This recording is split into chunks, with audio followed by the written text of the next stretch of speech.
आज श्रीमद् भगवद गीता के दूसरे अध्याय का महात्म्य हम पढ़ेंगे। श्री भगवान कहते हैं, लक्ष्मी, प्रथम अध्याय के महात्म्य का उत्तम उपाख्यान मैंने तुम्हें सुना दिया। अब अन्य अध्यायों के महात्म्य श्रवण करो। दक्षिण दिशा में वेदवेत्ता ब्राह्मणों के पुर नामक नगर में श्रीमान देव शर्मा नामक एक विद्वान ब्राह्मण रहते थे। वे अतिथियों के पूजक, स्वाध्यायशील, वेद शास्त्रों के विशेषज्ञ, यज्ञों का अनुष्ठान कराने वाले और तपस्वियों के सदा ही प्रिय थे। उन्होंने उत्तम द्रव्यों के द्वारा अग्नि में हवन करके दीर्घ काल तक देवताओं को तृप्त किया, किंतु उन धर्मात्मा ब्राह्मण को कभी सदा रहने वाली शांति न मिली।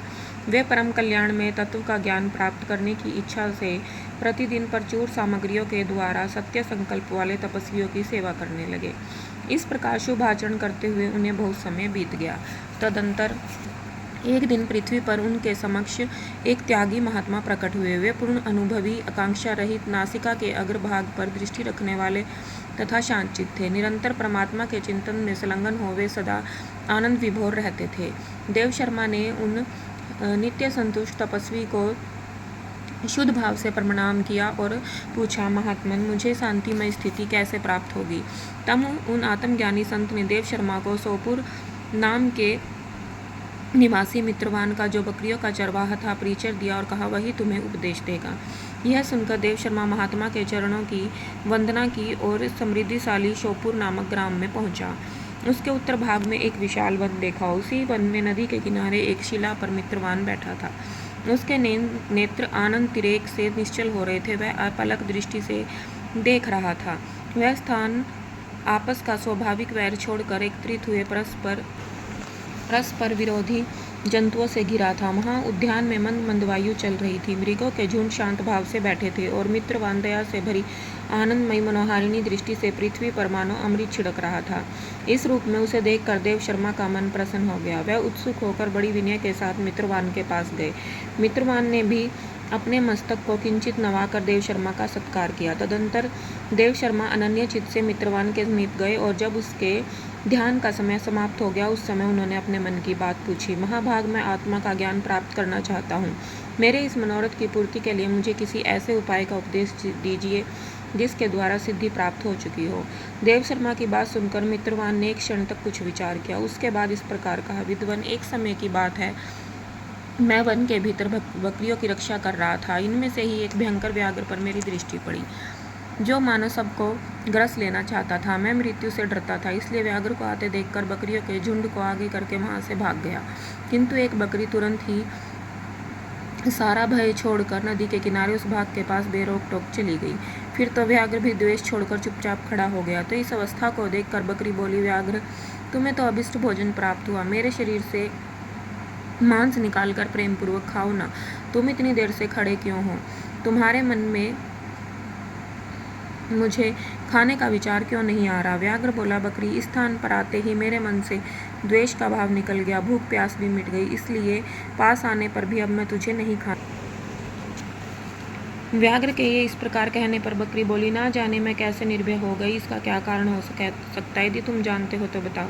व्याघ्र ने कहा, मैं भी नहीं जानता, चलो सामने खड़े हुए इस महापुरुष से पूछे। ऐसा निश्चय करके वे दोनों वहाँ से चले गए। उन दोनों के स्वभाव में ये विचित्र परिवर्तन देखकर मैं बहुत विस्मय में पड़ गया। इतने में ही उन्होंने मुझसे आकर भी यही प्रश्न किया। वृक्ष की शाखा पर एक वानर राज था। उन दोनों के साथ मैंने भी वानर राज से पूछा। विप्रवर, मेरे पूछने पर वानर राज ने आदरपूर्वक कहा, अजापाल, सुनो, इस विषय में मैं तुम्हें प्राचीन वृत्तांत सुनाता हूँ।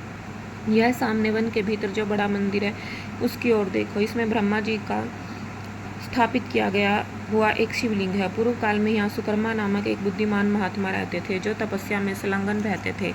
इस मंदिर में उपासना करते थे और वे वन में फूलों का संग्रह कर लाते और नदी के जल से पूजनीय भगवान शंकर को स्नान कराकर उन्हीं से उनकी पूजा किया करते थे। इस प्रकार आराधना कार्य करते हुए सुकर्मा यहाँ निवास करते थे। बहुत समय के बाद उनके समीप किसी अतिथि का आगमन हुआ। सुकर्मा ने भोजन के लिए फल लाकर अतिथि को दिए और कहा, विद्वान, मैं केवल तत्व ज्ञान की इच्छा से भगवान शंकर की आराधना करता हूँ।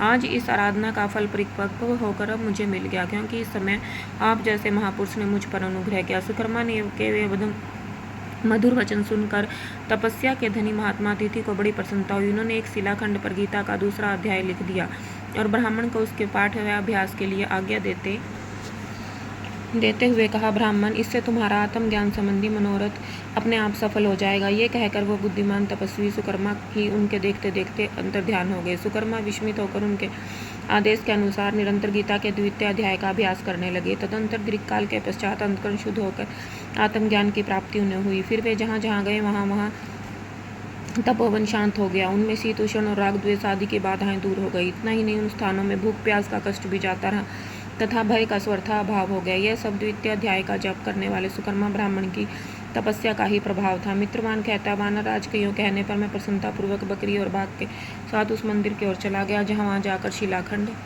देखिए, इस बुक के अंदर बहुत सारी सुंदर सुंदर पिक्चर्स भी आपको देखने को मिलेंगी जो भगवान श्री कृष्ण से रिलेटेड हो सकती हैं, महाभारत से रिलेटेड हो सकती हैं, भगवान शिव से रिलेटेड ये पिक्चर है, विष्णु भगवान से, और बहुत सारी इसी प्रकार की पिक्चर्स इस बुक में हैं। लिखे हुए गीता के द्वितीय अध्याय को मैंने देखा और पढ़ा, उसी की आवृत्ति करने से मैंने तपस्या का पार पा लिया। अतः भद्रपुरुष, तुम भी सदा द्वितीय अध्याय की ही आवृत्ति किया करो। ऐसा करने पर मुक्ति तुमसे दूर नहीं रहेगी। श्री भगवान कहते हैं, प्रिय मित्रवान के इस प्रकार आदेश देने पर देव शर्मा ने उसका पूजन किया और उसे प्रणाम करके पुरंदरपुर की राह ली। वहाँ किसी देवालय में पूर्वोक्त आत्मज्ञानी महात्मा को पाकर उन्होंने सारा निवेदन किया और सबसे पहले उन्होंने द्वितीय अध्याय को पढ़ा। उनसे उपदेश पाकर शुद्ध अंतकरण वाले देव शर्मा प्रतिदिन बड़ी श्रद्धा के साथ द्वितीय अध्याय का पाठ करने लगे। तब से उन्होंने प्रशंसा के योग्य परम पद को प्राप्त कर लिया है। लक्ष्मी, यह द्वितीय अध्याय का उपाख्यान मैंने आपसे कहा है। जय श्री विष्णु भगवान, जय श्री कृष्ण।